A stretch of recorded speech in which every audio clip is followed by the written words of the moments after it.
An airport doesn't care how many hours are logged in a pilot's file. It cares whether the person at the controls, on the one afternoon the weather does something the forecast didn't predict, has flown that specific approach, in that specific terrain, enough times to recognize what's happening before the instruments fully confirm it. I've spent 34 years learning that the difference between a routine descent into a small mountain airport and a genuine emergency often comes down to exactly that kind of narrow, specific, hard-won familiarity, the sort that no amount of total flight hours automatically guarantees, if those hours were logged somewhere else entirely. My name is Vivian Kestrel. I flew for Cascade Regional Airlines for 26 years before moving into a training and standards role, and I've spent the last 8 years as the airline's chief training captain, responsible for pilot proficiency standards and, more recently, for providing operational input into how the airline classifies route difficulty across its network. This is a story about my younger sister, who built the system that decided which of our pilots flew where, and about an airport in the mountains that the system had quietly, invisibly, gotten wrong. Cascade Regional operated 41 routes across the Mountain West, ranging from high-volume, high-automation runs between major hub airports down to a handful of small regional routes serving towns whose only air service was a single daily flight into an airport too small to justify the instrument landing infrastructure larger airports took for granted.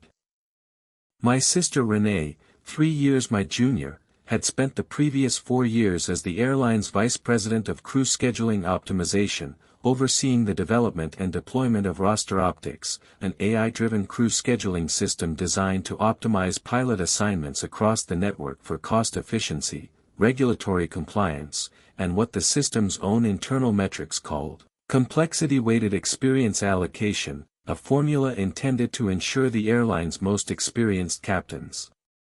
were assigned, on average, to the routes the system calculated as most operationally demanding. The problem, which took nearly 2 years to fully surface, sat in exactly how Roster Optics calculated that complexity weighting. The system's model drew primarily on traffic volume, aircraft type, and scheduled flight duration to score each route's difficulty, treating our network's high-volume hub-to-hub routes as inherently more complex than our small regional runs simply because they carried more passengers and involved busier, more congested airspace. Several of our smallest regional routes, including the daily service into Cedar Hollow, a town of 1,100 people served by a single small airport tucked into a narrow mountain valley, scored as among the network's lowest complexity assignments, a classification that, on paper, made a certain intuitive sense, and that missed something I'd spent decades personally learning about that specific airport that no traffic volume statistic would ever capture. Roster Optics isn't ignoring approach difficulty, Viv, Renee told me, during a fleet standards review the previous autumn, the two of us sitting in a conference room we'd sat in together 100 times before, in the specific, comfortable shorthand siblings develop across decades of overlapping careers. It's weighting complexity against traffic volume and aircraft automation capability, the same way every major carrier scheduling optimization does now. Cedar Hollow's a single daily regional turn in a well-automated aircraft. The system's not wrong that it's a lower complexity assignment by any standard industry metric. Cedar Hollow doesn't have an ILS approach, Renee. It's a non-precision approach into a valley that funnels crosswind in a pattern I've watched catch pilots off guard for 20 years, in weather that can change faster than the forecast models out here reliably predict. Your automation capability metric assumes the aircraft's automation can handle an approach that airport doesn't actually support automating. Renee sat back in her chair, the particular posture I remembered from 100 childhood disagreements, the one that meant she was taking the point seriously even while she wasn't yet ready to concede it. Our father had flown for a regional carrier himself, decades earlier, and I think some part of both our careers had grown out of watching him come home from Cedar Hollow specifically, more than once, with a story about that valley's wind that had stuck with both of us long before either of us had any professional reason to care about it. I hear you, Viv. I want to be straight with you about where the pressure's actually coming from, though. The board's asking for a 15% reduction in senior captain overtime costs across the network this fiscal year, and roster optics' complexity weighting is the mechanism we've built to distribute experienced crews where the data says they're actually needed most, rather than defaulting every route to our most senior, most expensive captains out of institutional habit. I can't just add a subjective terrain familiarity override without a documented basis the model can actually train against. I'm trying to give you exactly that documented basis, Renee. I've flown that valley 400 times. I can write you a technical description of that wind shear mechanism today, if that's what the model needs to start weighting it. Write it up formally, through the safety review process, and I promise you it goes into the next model retraining cycle.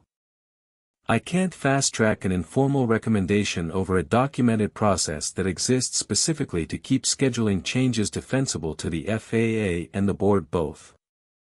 I need to explain Cedar Hollow's specific terrain, because it's the actual center of this story, and because it's exactly the kind of detail that a scheduling optimization system, built on network-wide statistical patterns, was never designed to individually notice among 41 routes competing for the same modeling attention.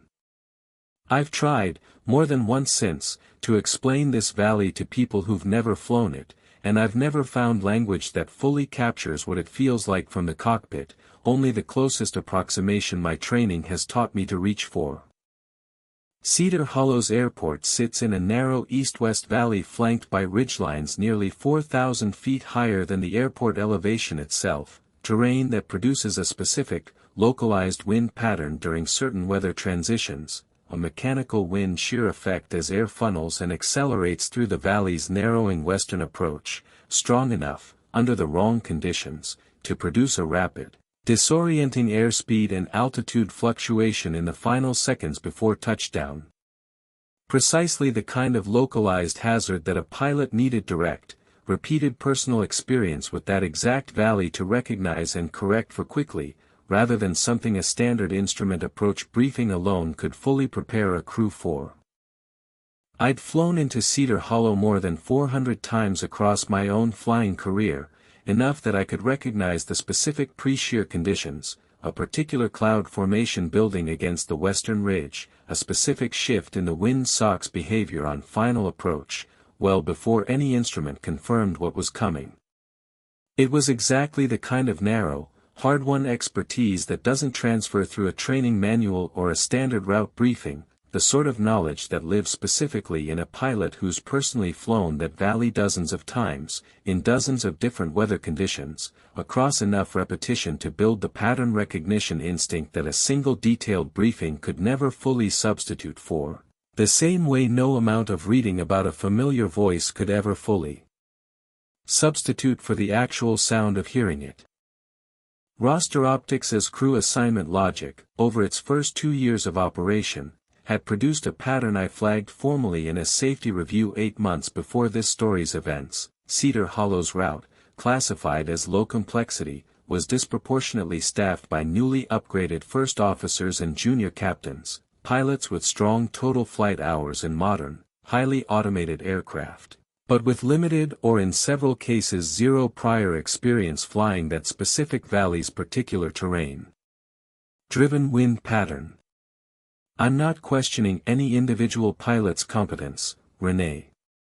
I'm telling you the systems created a structural pattern where the crews least likely to have personally seen Cedar Hollow's wind shear before are the crews most likely to be assigned there, because the metric that's supposed to prevent exactly that pattern is measuring the wrong thing. The system's compliant with every regulatory experience minimum for that route, Viv. Every pilot assigned to Cedar Hollow meets or exceeds the FAA's required hours and type ratings. I can't restructure crew assignments across the entire network based on an informal pattern you've noticed, without a documented regulatory or safety basis the system's own metrics don't currently capture.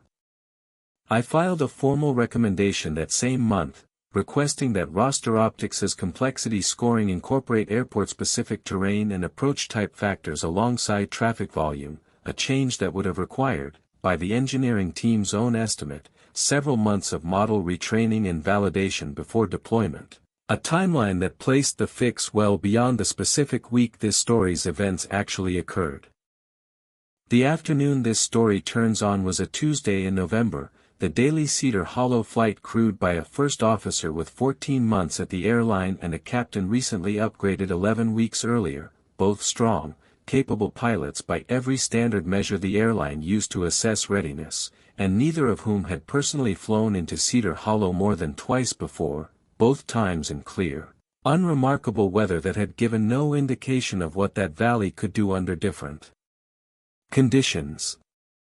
I'd checked both their training files myself, weeks earlier, as part of the same safety review that had produced my formal recommendation, and I remember the specific unease of recognizing both their names on a roster months before either of them had any reason to know my name at all. The forecast that afternoon called for scattered clouds with a ceiling well above Cedar Hollow's approach minimums, a routine forecast that gave no particular indication of concern. What the forecast models hadn't captured, because the specific mechanism was localized enough that our region's standard weather modeling resolution didn't reliably predict it, was a fast-moving fog bank building against the valley's western ridge, driven by a temperature inversion interacting with the exact mountain wind pattern I'd spent 2 decades learning to recognize the early signs of. I'd seen this specific sequence build before, more times than I could count, standing on Cedar Hollow's own tarmac decades earlier waiting for a departure slot, watching a clear afternoon curdle into something else entirely in under half an hour. I was in the operations center that afternoon, in my standards role, reviewing an unrelated training file, when a routine weather update crossed my screen showing Cedar Hollow's conditions deteriorating faster than the forecast had predicted, ceiling dropping from a comfortable margin to something approaching the airport's minimums within the span of 20 minutes, with the daily flight already 30 minutes out and committed to its approach. I remember the specific, physical sensation of setting down the training file I'd been reviewing, my full attention narrowing to that single weather readout in a way that felt, even before I'd consciously identified why, like the beginning of something I needed to move quickly on. I pulled the flight's crew assignment and felt the same specific, sinking recognition I imagine my sister felt, months later, looking at a different set of numbers entirely, a 14-month first officer and an 11-week captain, flying into exactly the airport, and exactly the developing weather pattern I'd spent 8 months warning could produce precisely this combination. I want to describe what I actually did next carefully, because it fell outside my formal operational authority in a way I understood clearly even as I was doing it. Training captains don't typically intervene in live flight operations, that authority sits with dispatch and the flight crew itself. What I had, instead, was 20 years of personal familiarity with an airport nobody else in that operations center had ever personally flown into, and roughly 11 minutes before that crew would need to either commit to a landing or execute a missed approach into terrain neither of them had enough personal history with to fully trust their instincts about. I contacted dispatch directly, requesting they patch me through to the flight on company frequency, a request unusual enough that the dispatcher on duty hesitated before complying, asking me twice whether I wanted to go through official channels first, and I understood, hearing that hesitation, exactly how far outside normal channels I was about to step, and made the decision anyway, in the specific handful of seconds available to make it. Cascade 412, this is Training Captain Kestrel in operations. I've flown Cedar Hollow more than 400 times. I want to talk you through what that western ridge does when fog builds the way it's building right now, if you'll take the input. The captain's voice came back tight but steady, the particular controlled tension of a pilot who recognized, correctly, that an unusual call from operations in deteriorating conditions meant something worth taking seriously. Go ahead, Captain Kestrel. I talked them through it in plain, specific terms, the exact wind behavior to expect in the final half-mile of approach, the particular airspeed correction that Valley's mechanical shear typically demanded, the visual cues on the ridge that would tell them, faster than their instruments alone would confirm, whether conditions were stabilizing or continuing to deteriorate toward a decision point requiring an immediate missed approach. I stayed on frequency through their full approach, close to 6 minutes, describing details I'd never had to fully articulate out loud before, because until that afternoon, nobody had ever needed me to compress 2 decades of accumulated pattern recognition into 6 minutes of real-time radio instruction for a crew flying an approach I couldn't see. I remember the specific effort of translating something I'd always simply felt, in my hands and in my gut, into language precise enough for 2 strangers to act on immediately, without the benefit of ever having felt it themselves. You'll see the wind sock swing hard left about 400 feet, faster than it looks like it should for the airspeed you're carrying. That's normal for this valley, not a warning sign on its own. Watch what it does in the next 10 seconds after that. If it steadies, you're fine to continue. If it keeps swinging past 45 degrees and doesn't settle, that's your cue to go around, and I'd rather you go around than fight it. The captain read back my guidance precisely, the way good pilots read back anything that matters, and I listened to the wind sock description happen almost exactly as I'd predicted it, 400 feet, hard left swing, and then, after a pause that felt considerably longer than the 10 seconds I'd actually specified, a steadying I heard confirmed in the captain's voice before he'd even said the words out loud. The crew executed the approach successfully, landing within Cedar Hollow's minimums with what the captain later described, in the post-flight debrief, as considerably more margin than it would have been without that call, an assessment I have no way of independently verifying but have no reason to doubt, given how closely the final 90 seconds of their approach matched, in the captain's own retelling, exactly the wind behavior I'd described to expect. Renee found me in the operations center an hour later, having heard about the unusual radio intervention through the same internal reporting chain that had already started generating questions about why a training captain had stepped that far outside normal channels. She still had her coat on, having clearly come straight from another meeting the moment word reached her, and I could see, in the particular set of her shoulders, that she'd already started running the same calculation I had, hours earlier, staring at that weather readout. You talked an active flight crew through an approach in real time, Viv. That's not remotely within your operational authority, whatever the outcome. I know exactly what it wasn't, Renee. I also know that crew had never seen that valley do what it did today, and that roster optics put them there specifically because the system doesn't yet know that valley's wind pattern is a variable worth waiting at all. She didn't argue the point, and I watched something shift in her expression that told me she'd already, on some level, done the same arithmetic I had, standing in that operations center. The 8-month-old recommendation you filed. I need to see it again tonight. It's still sitting in the model retraining queue behind 2 other priority projects, Renee. It was going to take months regardless of today. It's not going to take months anymore. Roster Optics' complexity scoring was formally revised within 6 weeks, incorporating airport-specific terrain and approach type data alongside traffic volume for the first time, a change that reclassified 11 routes across the network, Cedar Hollow among them, and that now weights a captain's prior personal experience at a specific airport as an explicit factor in crew assignment for any route flagged with terrain-driven approach complexity, regardless of how that route's overall traffic volume might otherwise classify it. Renee walked me through the revised model's architecture herself, one evening at her kitchen table, the 2 of us working through the same kind of technical detail our father used to walk us through decades earlier, except this time it was her explaining the engineering to me rather than the other way around.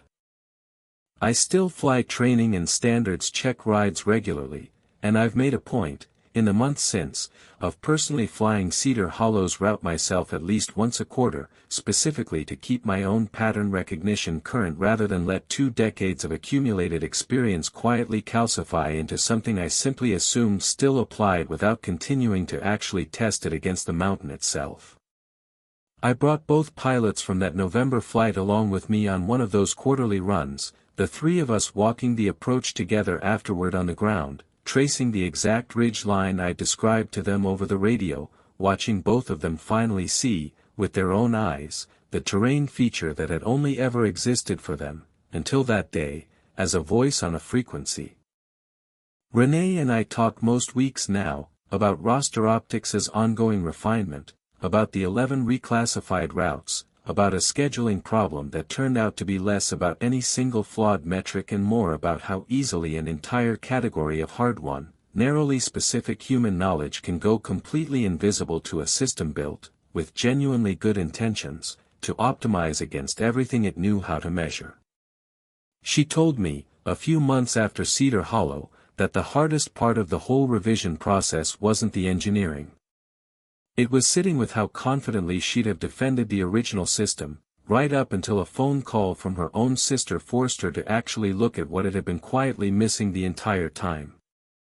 She keeps a printed copy of my original 8-month-old safety recommendation pinned above her desk now, she told me, not as a trophy, but as a reminder of exactly how long a genuinely correct warning can sit in a queue before the right afternoon finally makes it impossible to keep waiting on.